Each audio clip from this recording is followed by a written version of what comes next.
নমস্কাৰ welcome to জ্ঞান পোহৰ আশা কৰিছো আপোনালোক সকলো ভালে আছে যোৱাকালি ডিব্ৰুগড় ইউনিভাৰ্চিটিৰ বিএডৰ এন্ট্ৰেন্সৰ এক্সাম হৈ যায় আৰু এন্ট্ৰেন্সটো শেষ হোৱাৰ পিছত আপোনালোকে আহি মোক সুধি আছে যে হোৱাটছএপত মেছেজ কৰি আছে ফোন কৰি আছে যে সকলোৰে এটাই প্ৰশ্ন যে এইবাৰ কাট অফ কিমান যাব পাৰে এইবাৰ যিখন পেপাৰ আহিছে পেপাৰখনৰ লেভেলটো অকমান টান আহিছে কিন্তু আপোনালোকৰ এক্সামটো দিয়া হোৱাৰ পিছত সবে এটাই মুঠতে ৰিয়েকচন এইবাৰ কাট অফ কিমান যাব পাৰে মই কালি এটা ভিডিও দিছিলো আনসাৰ কি ওপৰত গতিকে তাতো কমেন্ট যদি আপুনি চাই ম্যাক্সিমাম কমেন্ট এটো ওপৰতে আছে যে কাট অফ কিমান যাব পাৰে অতি সোনকালে মই জনাব লাগে বা ভিডিও এটা বনাই আপোনালোকক দিব লাগে তাৰ পিছত মই ভাবিলো কি পেপাৰখন যদিও মই এনালাইসিস কৰিলো আনসাৰ কি বনাই মিলি আপোনালোকক দিলো কিন্তু লগালগ কাট অফটো একচুয়ালি কৈ দিয়াটো বড়টা ভাল কথা নহব যে এবাৰ ইমান কাট অফ যাব পাৰে গতিকে মই যিমান পাৰো আপোনালোকৰ লগত কথা পাতিলো তাৰ পিছত মই হোৱাটছএপত এটা মই পোল দিলো আৰু ইউটিউবতো এটা পোল দিলো তাত আপোনালোকে যিখিনি ডাটা দিছে মানে যিখিনি আপোনালোকে ভোট কৰিছে তাৰ ভিত্তিত আৰু লগতে আপোনালোকৰ লগত কথা পাতি যিখিনি কথা গম পালো কাৰণ কালি মই আনসাৰ কি যেটো ভিডিও বনাইছিলো তাৰ পিছৰ পৰা অকল আপোনালোকৰ লগতে মই মেছেজ কৰি আছো এখতকৈ বেছি লৰাছলে মোলে মেছেজ কৰি আছে একেৰাহে মেছেজে কৰি আছে মই কালি ভাবিছিলো মই যোৱাকালি ৰাতি মেথছৰ ওপৰত মই মানে এটা টপিকৰ ওপৰত মই ভিডিও বনাম হে ভিডিওটো বনাবলৈ সময় নাপালো আপোনালোকে হে মেছেজ কৰি আছে আৰু সবয়ে এটাই প্ৰশ্ন যে এবাৰ পেপাৰখন মানে তেওঁলোকে কোৱালিফাই কৰিব পাৰিবনে নহয় কাট অফ কিমান যাব পাৰে গতিকে মই ভাবিলো তাৰ ওপৰত আজি এটা ডিটেইলছত ভিডিও লৈ আনো লগতে এইখিনিও ডিসকাস কৰিম যে বিএডৰ এন্ট্ৰেন্সটো যে আপুনি যোৱাকালি দিলে তাৰ পিছত যেতিয়া ৰিজাল্টটো দিব ৰিজাল্ট দিয়াৰ পিছত কি কৰিব কম্পোজিট স্কোৰ আপুনি কেনেকৈ উলিয়াব আপোনাক গেপ সাৰ্টিফিকেট লাগিব নে নালাগে মাইগ্ৰেশন আপোনাক লাগিব নে নালাগে বা আপুনি কেনেকৈ গৈ আপুনি কলেজ বিলাকত এপ্লাই কৰিব লাগিব কেনেকৈ গৈ আপুনি গোটেই কি কৰিব লাগিব মানে এই গোটেইখিনি একদম ভালকৈ আমি আজি ডিসকাস কৰিম দেই এতিয়া মই ফাৰ্স্টে আহিছো কাট অফৰ কথাটোলৈ চাওক ইউটিউবত মই যেটো আপোনালোকৰ ওচৰত মই পোল মই দিছিলো তাতে আপোনালোকৰ মাজৰে 105 জনে তাতে ভোট কৰিছে আৰু ইন্টাৰেষ্টিং কথা হল কি তাত যিসকলে ভোট দিছে 105 জনৰ ভিতৰত তাৰে 50 পৰা 59 ৰ ভিতৰত পোৱা 5% আছে আৰু 40 পৰা 49 পোৱা আছে 11% গতিকে যেহেতু এন্ট্ৰেন্স এক্সামটো দিছে গৈ 18224 জন ক্যান্ডিডেটে এবাৰ আটাইতকৈ বেছি লৰাছলিয়ে এই এক্সামটো দিবলৈ গৈছে গতিকে হেতু অনুসৰি যদি আপুনি চাবলৈ যায় অকল 40 ৰ ওপৰত অৰ্থাৎ এন্ট্ৰেন্সটো 70 ৰ ভিতৰত 40 ওপৰত পোৱাই থাকিব 2932 জন কিন্তু এই ডাটাটো সম্পূৰ্ণ একুৰেট নহয় যদিও আপোনালোকে ভোট কৰিছে এই আপোনালোকে পোলটোত যিসকলে ভোট কৰিছে ভোটৰ যেটো ভোট কৰিছিলে তাৰ ওপৰত বেছ কৰি মোক কৈছো যে 2932 জন কিন্তু একচুয়ালি ইমান নহয় তাতকৈ কম হ'ব 40 ৰ ওপৰত পোৱা তাতকৈ কম থাকিব কিয় কম থাকিব বহুতে যেটো নেগেটিভ মাৰ্ক সেই নেগেটিভ মাৰ্কৰ কথা বহুতে গমেই নাপায় মোলে বহুতে মেছেজ কৰিছে কৈছে যে মই 48 টা কাৰেক্ট কৰিলো গতিকে মই 48 নম্বৰ পাম মই কৈছো তুমি নেগেটিভ মাৰ্ক খিনি তুমি ধৰিলা নে নাই ধৰা তাৰ পিছত কৈছে কি নেগেটিভ মাৰ্কও থাকে নেকি গতিকে কথাবিলাক তেনেকুৱা ধৰণৰ আৰু এজনে ভুল কৰিছে কি তেখেতে 50 টাতকৈ বেছি তেওঁ পঢ়াই আছিল আৰু গোটেইখিনি তেওঁ কি কৰিলে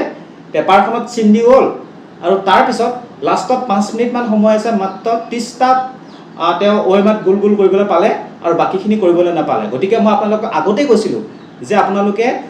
যিখিনি পাৰে সেইখিনি কৰি আপুনি 10 টা বা 15 টা কৰাৰ পিছত আপোনালোকে গুল কৰি ল'ব লাষ্টৰ সময়লৈ থৈ নিদিব আৰু এইটোৰ পৰা আপুনি এটা বস্তু শিকিব লাগিব যে গুৱাহাটী বিশ্ববিদ্যালয় বা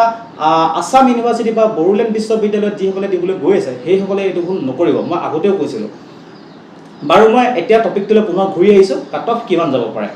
এতিয়া কথাটো হল কি ডিব্ৰুগড় বিশ্ববিদ্যালয়ৰ আন্ডাৰত টোটাল 1844 টা মান সিট আছে গভৰ্ণমেন্ট আৰু প্ৰাইভেট গোটেইখিনি কলেজ মিলাই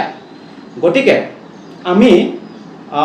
আপোনালোকে যিখিনি ডাটা দিলে আৰু আপোনালোকৰ লগত কথা পাতি যিখিনি গম পালো যদিও পেপাৰখনৰ লেভেলটো টান আহিছিলে কিন্তু 40 ওপৰত কৰা লৰাছলিৰ সংখ্যা বহুত আছে বহুতে মোক মানে আপোনালোকে মোলৈ মেছেজ কৰি আছে ঠিক আছে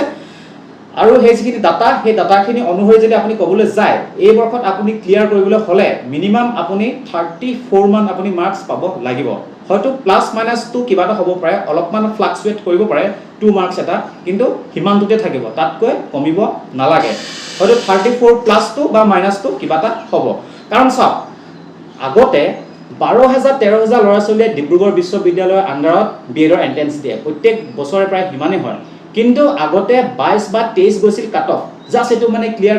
কৰিলে এখন ইনষ্টিটিউচনত এপ্লাই কৰিব পাৰে। কিন্তু যোৱা বৰ্ষত যদিও সমান কেণ্ডিডেটে এই এক্সামটোত বহিছিল, কিন্তু কাট অফটো বাঢ়ি গৈ কিমান হ'ল 30 হ'ল। 30 পালেহে এজন ল'ৰা বা ছোৱালীয়ে পাছ কৰিবলৈ সক্ষম হৈছিল আৰু এখন ইনষ্টিটিউচনত গৈ এপ্লাই কৰিব পাৰিছিল। এই বৰ্ষত কম্পিটিশ্যনটো বহুত বেছি হৈছে, সেইটো মই আপোনালোকক নকলেও গম পাই চাগে আপোনালোকে কেণ্ডিডেটৰ সংখ্যাটো কিমান বেছি। আৰু সেই অনুসৰি যদিও পেপাৰখনৰ লেভেলটো অকণমান টান আহিছিলে, আগৰ বৰ্ষকেইটাত যেনেকুৱা পেপাৰ আহিছিলে ইমান ফ'ল' কৰা হোৱা নাই, তথাপিতো ল'ৰা ছোৱালীবিলাকে যিহেতু ভালকৈ পঢ়া ল'ৰা ছোৱালীৰ সংখ্যা বহুত বেছি, কিন্তু গতিকে সেইটো অনুসৰি যদি আপুনি চাবলৈ যায়, আপোনাৰ কাট অফ কিন্তু তাৰ তলত নামিব নালাগে। গতিকে 34 প্লাছ মাইনাছ 2 পালেহে আপুনি পাছ কৰা চান্স থাকিব। এতিয়া আহিছোঁ মই গভৰ্ণমেণ্ট কলেজত। গভৰ্ণমেণ্ট কলেজ আৰু প্ৰাইভেট কলেজ মই তাত আপুনি ছিট পোৱা চান্স কিমান আছে সেইটো মই আপোনালোকক জনাম। এতিয়া কথাটো হৈছে কি, আমাৰ গভৰ্ণমেণ্ট কলেজত টোটেল আপোনাৰ ছিট আছে ধৰি লওক 350টা। তাৰে 50টা ছিট আপুনি এৰি দিয়ক সম্পূৰ্ণ ডেপুটেশ্যনত অহা যিসকল টিচাৰ তেওঁলোকে সেইখিনি ছিট পাব। বাকী আপোনাৰ কাৰণে থাকিলে 300টা ছিট, কাৰণ আজিকালি ডেপুটেশ্যনৰ পৰা অহা টিচাৰৰ সংখ্যাটো কমি গ'ল, যিহেতু মেক্সিমাম শিক্ষকে কি কৰি ল'লে, BEd কৰি ল'লে। যোৱা বৰ্ষতো আপোনাৰ যিবিলাক ইনষ্টিটিউচন মানে গভৰ্ণমেণ্ট মানে ইনষ্টিটিউচন আছে, তাতো ডেপুটেশ্যনৰ পৰা অহা টিচাৰৰ সংখ্যা বহুত কম, এইবাৰো কমেই হ'ব। গতিকে আপুনি 300টামান ছিট ধৰিব পাৰে। গতিকে আপুনি যদি চাব যায় 200 জনৰ ভিতৰত মই এইটো প্ৰবেবিলিটিটো উলিয়াইছিলোঁ, আপুনি নিজেও উলিয়াই ল'ব পাৰিব, নিজে গম পাই যাব। কাৰণ মই কৈ দিছোঁ যে টোটেল 18,224 জনে এবাৰ এপ্লাই কৰিছে আৰু গভৰ্ণমেণ্টত ছিট আপোনাৰ 300টা। গতিকে সেইটো যদি আপুনি উলিয়াব যায়, তেতিয়াহ'লে 200ৰ ভিতৰত অনলি 3 জনে পাবলৈ সক্ষম হ'ব গভৰ্ণমেণ্ট কলেজত। চাওক কম্পিটিশ্যন কিমান বেছি। মই আপোনালোকক আগতে কৈছিলোঁ যে আপোনালোকে ভালকৈ পঢ়িব লাগিব। আৰু প্ৰাইভেট কলেজত 100 জনৰ ভিতৰত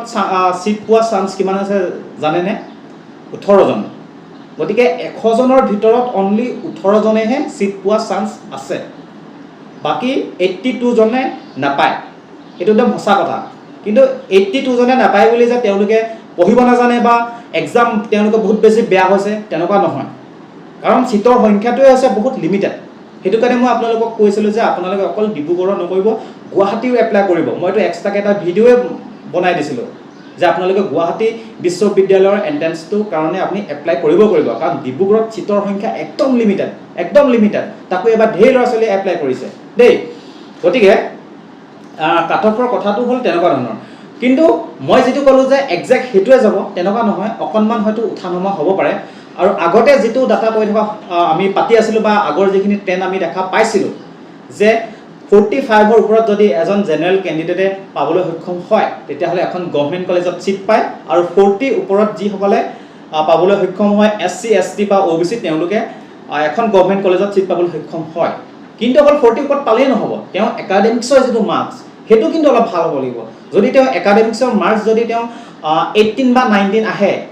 তেতিয়াহ'লে কিন্তু তেওঁ এণ্ট্ৰেঞ্চত অলপ বেছি ভাল মাৰ্কছ পাব লাগিব। গতিকে এই বা জেনেৰেল কেটেগৰী যিসকল ল'ৰা ছোৱালী আছে, তেওঁলোকৰ 45ৰ ওপৰত যিসকলে পাই আছে, তেওঁলোকে এখন নিশ্চয় গভৰ্ণমেণ্ট কলেজত তেওঁ ছিট পাব 45ৰ ওপৰত কিন্তু দেই।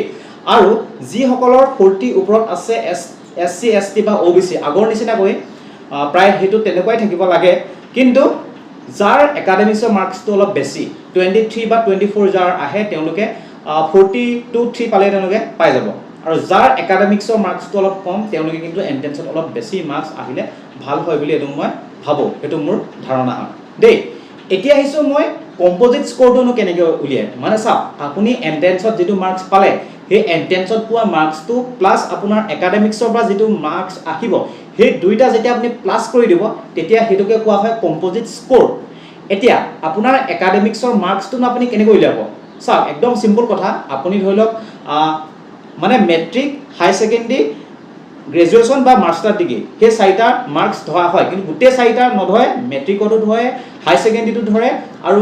গ্ৰেজুৱেশ্যন বা মাষ্টাৰ ডিগ্ৰী য'ত আপোনাৰ মাৰ্কছ বেছি আছিলে সেইটো ধৰে। এটা কেনেকৈ ধৰিব আপুনি ধৰি লওক মেট্ৰিকত আপোনাৰ পাৰ্চেণ্টেজ আছিল 60 তেতিয়াহ'লে তাৰ পৰা আপোনাৰ 6 মাৰ্কছ এটা ল'ব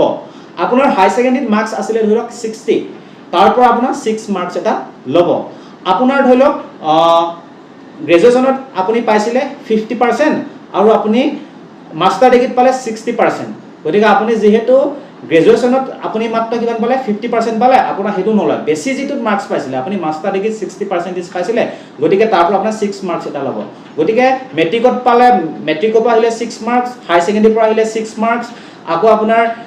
মাষ্টাৰ ডিগ্ৰীৰ পৰা আহিলে 6 মাৰ্কছ গতিকে কিমান পালে আপুনি 18 পালে আপোনাৰ তাৰ পৰা 18 আহিলে ঠিক আছে বা আপুনি ধৰি লওক মেট্ৰিকত বোলে আপুনি 76 পাইছিলে তেতিয়াহ'লে আপোনাৰ তাৰ পৰা আহিব 7.6 মাৰ্কছ বা আপুনি হাই ছেকেণ্ডেৰীত ধৰি লওক আপোনাৰ 72% আপুনি পাইছিলে তেতিয়াহ'লে তাৰ পৰা আহিব আপোনাৰ 7.2% বা আপুনি বিএছচিত পাইছিলে আপুনি ধৰি লওক 82% তেতিয়াহ'লে তাৰ পৰা আহিব 8.2% আৰু সেই গোটেইকেইটা আপুনি যেতিয়া প্লাছ কৰি দিব সেইটো হ'ব আপোনাৰ একাডেমিক্স মাৰ্কছ আৰু গোটেইকেইটা প্লাছ কৰি যিটো মাৰ্কছ পালে সেইটোৰ লগত যেতিয়া আপুনি এন্ট্ৰেন্সৰ মাৰ্কছটো প্লাছ কৰি দিব তেতিয়া আপোনাৰ সেইটো কম্পজিট স্ক'ৰ বুলি কোৱা হয় এতিয়া আহিছোঁ মই আপোনালোকে মাইগ্ৰেশ্যন কেনেকৈ উলিয়াব মাইগ্ৰেশ্যন মানে আপুনি যদি বেলেগ এখন ইউনিভাৰ্চিটিৰ আণ্ডাৰত BA BSc বা বিকম কৰিছিলে তাৰপিছত আপুনি ডিব্ৰুগড় ইউনিভাৰ্চিটিৰ আণ্ডাৰত যদি আপুনি B.Ed কৰিব আহে তেতিয়াহ'লে আপুনি ধৰি লওক গুৱাহাটী বিশ্ববিদ্যালয়ৰ আণ্ডাৰত আপুনি BA BSc বা বিকম কৰিছিলে গতিকে তাৰ পৰা আপুনি মাইগ্ৰেশ্যন চাৰ্টিফিকেটখন উলিয়াই আনিব লাগিব আৰু গেপ চাৰ্টিফিকেট কাক লাগিব আপুনি ধৰি লওক যোৱা বৰ্ষত আপুনি মাষ্টাৰ ডিগ্ৰী পাছ কৰিলে পাছ কৰি আপুনি 1 বছৰ ঘৰত এতিয়া বহি আছে ঠিক আছে বা আপুনি তাতকৈ এবছৰ আগতে আপুনি পাছ কৰিলে 2 বছৰ আপুনি ঘৰত মানে বহি আছে বেলেগ আৰু আপুনি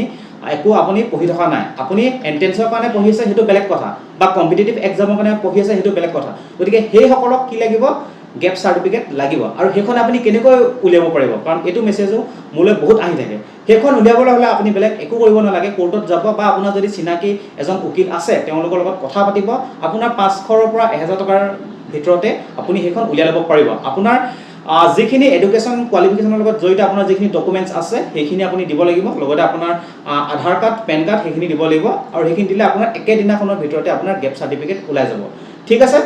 তাৰপিছত আহিছোঁ আপুনি এই এন্ট্ৰেন্সটো আপুনি যোৱাকালি দিলে তাৰপিছত আপোনাৰ ৰিজাল্ট দিয়াৰ পিছত আপুনি কি কৰিব লাগিব ৰিজাল্ট দিয়াৰ পিছত এসপ্তাহমানৰ ভিতৰতে প্ৰত্যেকখন ইনষ্টিটিউশ্যনে কি কৰে তেওঁলোকে ফৰ্ম উলিয়ায় তেওঁলোকে ৱেবছাইটত তেওঁলোকে দিয়ে আৰু কিছুমানে একদম অফলাইনো দিয়ে কিন্তু ফৰ্মবিলাক আপুনি অনলাইনে পাওক বা অফলাইনে পাওক সেই ফৰ্মবিলাক আপুনি গৈ সেই ইনষ্টিটিউশ্যনসমূহত অফলাইনত ফিল আপ কৰি আপুনি ছাবমিট কৰিব লাগিব ক'ৰবাত আপুনি তাৰ লগত 300 টকা 400 টকা বা 500 টকা পৰ্যন্ত দিবলগীয়া হয় ফৰ্ম ফিল আপৰ ফিজটোৰ কাৰণে মানে ফৰ্ম ফিল আপৰটো ফিজ হয় আপুনি এক্সট্ৰাকে গৈ ইনষ্টিটিউশ্যনসমূহত ফৰ্ম ফিল আপ আপুনি কৰিব লগা হয় যোৱা বৰ্ষত অকল কিন্তু আমাৰ ডিব্ৰুগড় বিশ্ববিদ্যালয়ৰ আণ্ডাৰত যিখন লখিমপুৰত আছে লখিমপুৰ ডাইটখন তাতহে অকল অনলাইন হৈছিল বাকি সবতে অফলাইন আপুনি অফলাইনত গৈ এপ্লাই কৰিব লাগে আৰু মই কৈছোঁ আপোনালোকে এখনত এপ্লাই নকৰিব 2-3খনততো মিনিমাম এপ্লাই কৰিব কাৰণ আপুনি কৰাখনতে যে পাব সেইটো কি গ্যাৰান্টি আছে যদি আপুনি এটা ভাল মাৰ্কছ পায় তেতিয়াহ'লে কথাটো বেলেগ ধৰণৰ ঠিক আছে আৰু এটা কথা হ'ল বহুতে মোলৈ মেছেজ কৰি আছে 30 তলত পাইছোঁ এবাৰ কি হ'ব মানে ডিপ্ৰেছনত গুচি গৈছোঁ তেনেকুৱা ধৰণৰ মেছেজ কৰিছে গতিকে আপোনালোকে বহুত বেছি টেনশ্যন নল'ব মানে যি হ'লে আৰু হোৱা বস্তুটো আপুনি আৰু একো কৰিব নোৱাৰে যদি আপুনি গুৱাহাটী বা আসাম ইউনিভাৰ্চিটি বা বড়োলেণ্ড বিশ্ববিদ্যালয়ৰ কাৰণে যদি এপ্লাই কৰিছিলে তাৰ কাৰণে তাতকৈ আপুনি এইকেইদিন ভালকৈ পঢ়ক আপোনাৰ হাতত যথেষ্ট সময় আছে আপুনি যদি এইকেইদিন ইচ্ছা কৰে আপুনি একদম পঢ়ি মেলি মানে আপুনি এটা ভাল আপুনি নৰ্মেল পাছ কৰাটো বাদ দিয়ক আপুনি গভৰ্ণমেণ্টত এটা চিট লৈ ল'ব পাৰিব আপোনাৰ হাতত ইমানে সময় আছে আপুনি বেলেগ কথা বাদ দিয়ক এইকেইদিন একো বেলেগ কথা বাদ দিয়ক ফ্ৰেণ্ডৰ লগত কথা পাতিবলৈ বাদ দিয়ক ইনে ঘূৰি ফুৰিবলৈ বাদ দিয়ক যাৰ মানে মাৰ্কছ বেয়া আহিছে বুলি ভাবিছে বা 30 তলত আহিছে বুলি ভাবিছে আপুনি একদম চকীখন বান্ধি লওক আপুনি বান্ধিলে একদিন একদম পঢ়াত লাগি যাওক এতিয়া বহুতে ভাবিব পাৰে যে মই মটিভেশ্যন দিবলৈ আহিছোঁ যে মটিভেশ্যন টেম্পৰাৰী য়েছ মটিভেশ্যন টেম্পৰাৰী অতি কম সময়ৰ কাৰণে এই মটিভেশ্যন কামত দিয়ে কাৰণ এতিয়া আমাৰ হাততে সেই কম সময় আছে এই কেইদিনখন যদি আপোনাৰ এটা মটিভেশ্যনে যদি কামত দিয়ে একচুৱেলি আপোনাৰ কামত থাকিব গতিকে আপুনি এতিয়া টেনশ্যন লৈ একো লাভ নাই বেয়া হ'ল আমি ডিব্ৰুগড়ত বেয়া হৈ যাওঁতে আমি একো চেঞ্জ কৰিব নোৱাৰোঁ কিন্তু গুৱাহাটী বা বড়োলেণ্ডত যাতে আমি সেম কামটো নকৰোঁ গতিকে এইকেইদিন আমি ভালকৈ পঢ়িব লাগিব আপোনালোকে যোনে মোৰ পৰা নোটছ লৈছিলে সেইখিনি ভালকৈ পঢ়ক আৰু জিকে পৰা মেইনলি যিখিনি কুৱেশ্যন আহিছে মেক্সিমাম কুৱেশ্যন একচুৱেলি মই যিখিনি ভিডিঅ' আপোনালোকক দি আছিলোঁ বিএড এণ্ট্ৰেন্স 2026 বুলি যিটো প্লেলিষ্ট আছে তাৰ পৰা একচুৱেলি যথেষ্টখিনি আহিছে আৰু ইণ্টাৰেষ্টিং কথা হৈছে কি ল'ৰা ছোৱালীবিলাকে একচুৱেলি কমেণ্ট কৰিছে বা মেছেজো কৰিছে এবাৰ এডুকেশ্যনৰ লগত জড়িত মানে NEP 2020 হওক বা সৰ্বশিক্ষা অভিযান হওক বা RT Act বা এডুকেশ্যনৰ লগত জড়িত যিখিনি পলিচি আছে সেইবিলাকৰ ওপৰত কুৱেশ্যন একচুৱেলি দেখা পোৱা নগ'ল কাৰণ আগৰ যিকেইটা এক্সাম হয় আপুনি যদি কুৱেশ্যন পেপাৰখিনি চাই প্ৰত্যেকবাৰে আহে কিন্তু এবাৰ নাহিলে কিন্তু ডিব্ৰুগড় বিশ্ববিদ্যালয় কিয় নিদিলে বা সেইটো একচুৱেলি গম নাপাওঁ কিন্তু নিদিলে বা ল'ৰা ছোৱালীবিলাকেও ভাবি আছিলে যে আহিব বুলি কাৰণ আগৰ যিটো পেটাৰ্ণ সেই পেটাৰ্ণটো মতে আগতে কিন্তু আহিছিলে বাৰু যি কি নহওক আপোনালোকে যি হৈ গ'ল আপোনালোকে বহুত বেছি চিন্তা কৰিব নালাগে যিসকলৰতো ভাল হৈছেতো খুব ভালেই কথা আৰু যিসকলৰ অলপ বেয়া হৈছে বুলি ভাবিছে তেওঁলোকে ভাল ধৰণে বাকীকেইটা এক্সামৰ কাৰণে পঢ়া শুনা কৰক নিশ্চয় তেতিয়া আপুনি এটা চিট লাভ কৰিবলৈ সক্ষম হ'ব দেই গতিকে ইমানখিনি আছিলে আপুনি যদি এই ভিডিঅ'টোৰ পৰা উপকৃত হ'ল তেতিয়াহ'লে আপুনি এটা লাইক কৰিব আপুনি কি ভাবে কমেণ্টত আপুনি জনাব লগতে আপোনাৰ বন্ধু বান্ধৱীয়ে যদি এই বৰ্ষত বিএডৰ এণ্ট্ৰেন্স দিবলৈ গৈ আছে বা যোৱাকালি যদি ডিব্ৰুগড় বিশ্ববিদ্যালয়ৰ বিএডৰ এণ্ট্ৰেন্সটো দি আহিছে তেতিয়া তেওঁলোকৰ লগত এটা শ্বেয়াৰ কৰি দিব আৰু পৰৱৰ্তী সময়ত যাতে এনেকুৱা ধৰণৰ ইনফৰ্মেটিভ ভিডিঅ'সমূহ আপুনি মিছ কৰি নাথাকে তাৰ কাৰণে এই চেনেলটি ছাবস্ক্ৰাইব কৰি ল'ব ঠিক আছে আজিলৈ আহিছোঁ ধন্যবাদ